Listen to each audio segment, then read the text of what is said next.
If she does this, she's not avoiding you. She's scared of falling for you. And to understand this clearly, you must remove emotion, ego, and fantasy.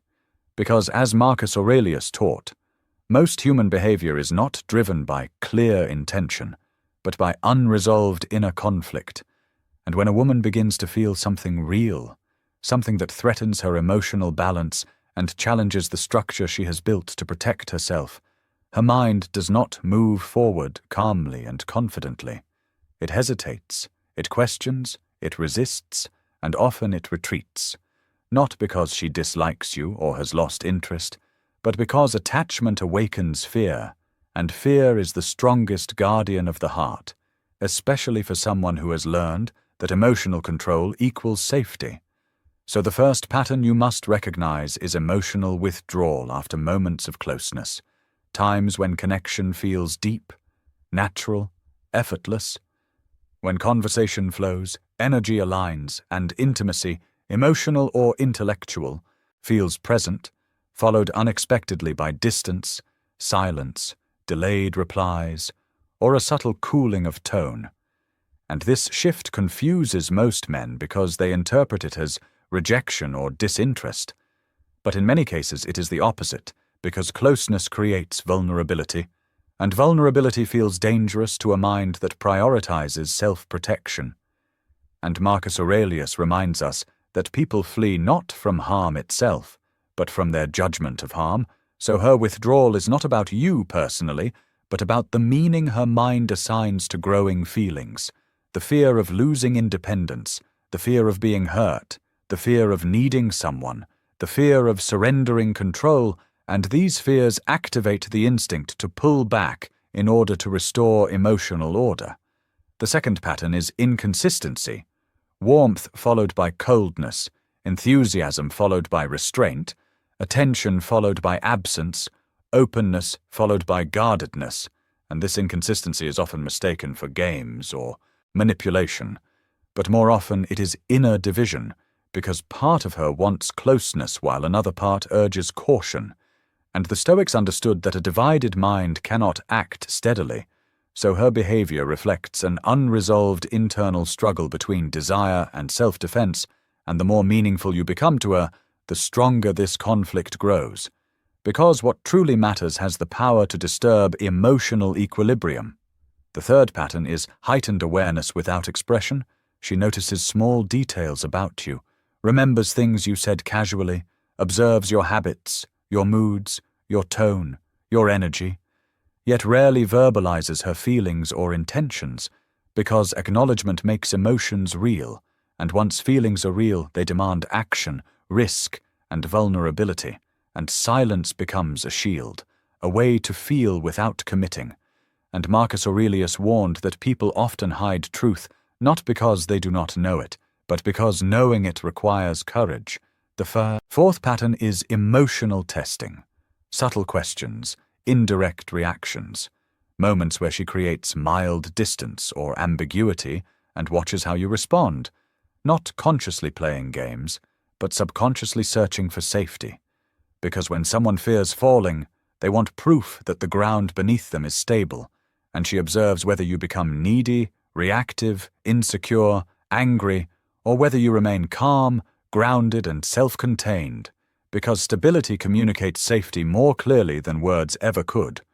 The fifth pattern is resistance to labels and clarity, avoiding conversations about direction, definition, or future, not because she wants confusion, but because clarity turns feelings into responsibility, and responsibility removes the illusion of control.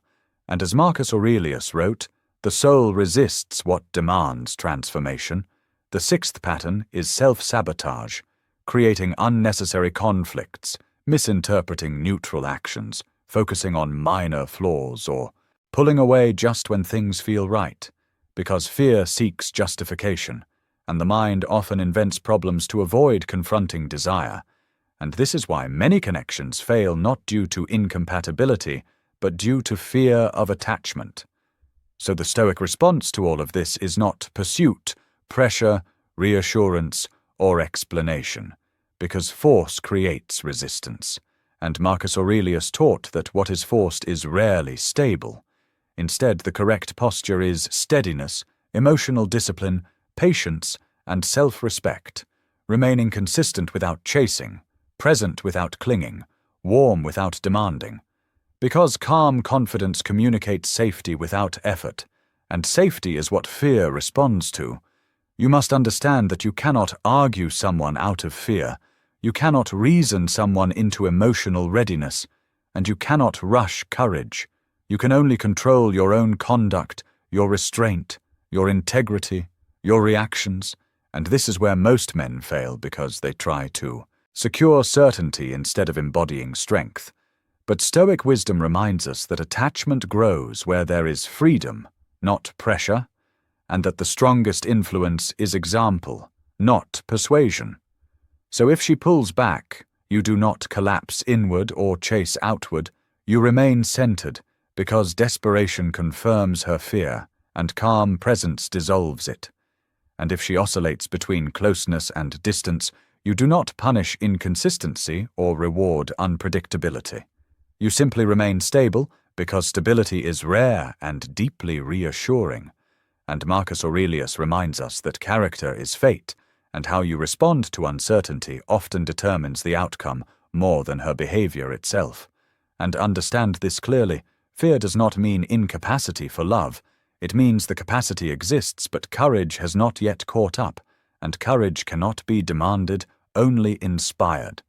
So your role is not to convince her, rescue her, or wait endlessly.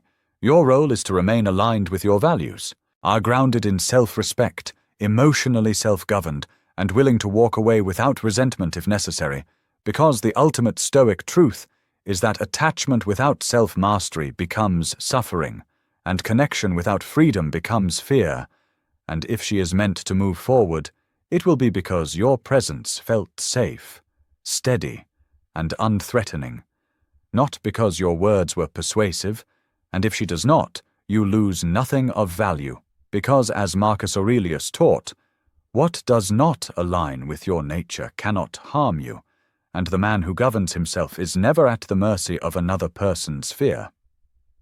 In the end, her fear is not your burden to carry, it is her lesson to face, and your task is simple: remain steady, honest, and free from attachment to outcomes, because as Marcus Aurelius wrote, the soul grows strongest when it accepts what it cannot control and masters what it can.